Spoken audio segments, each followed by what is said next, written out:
And at Zilker Park, you'll see a renaissance this weekend. You see, most of us grew up learning that life lessons through the stories and fables. Yeah, take the fable, for example, of the goose that laid the golden egg, a cautionary tale about destroying a steady stream of wealth by trying to grab too much of it all at once. New at 10 tonight, KXAN's Jim Swift brings us the story of some modern-day golden egg goose killers who are patiently crafting for themselves a second chance.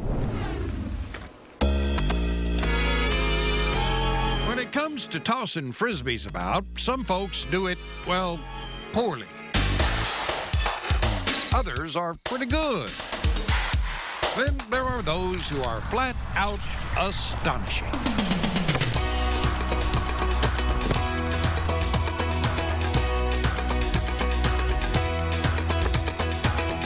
There's a certain dance that happens when you queue up with some other people that have the same skills, and you get in sync with them.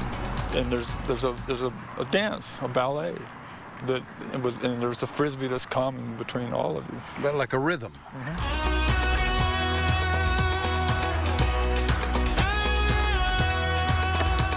We were out doing what these guys were doing 35 years ago in this very park, doing the same thing. So not quite the same. So, what was that?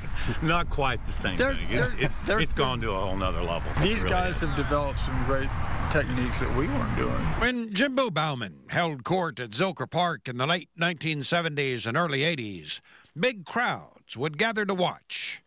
Chris Baker was in his prime then, too. And so was freestyle frisbee, a sport that soared to incredible heights before flaming out and crashing to the ground. The sport almost extinguished itself.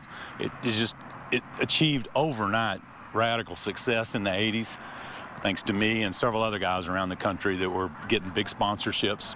Guys were getting paid thousands of dollars to compete in tournaments, winning prize money.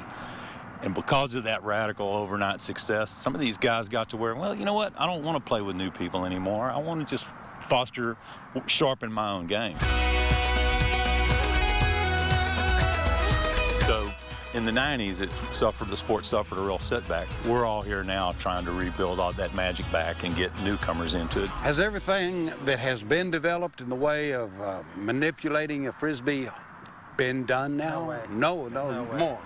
That's the turn on is the endless possibilities. This weekend, those endless possibilities will be on public display as the Austin Freestyle Disc Club hosts the first freestyle tournament here in over a decade, bringing in fans and players from not only the U.S., but from Canada and Europe as well. Jim Swift, KXAN News. All right, you think you might want to watch that tournament or even learn to play? We've got links for you to give it a try and make it happen. Just click on this story in the Austin Headlines section at KXAN.com.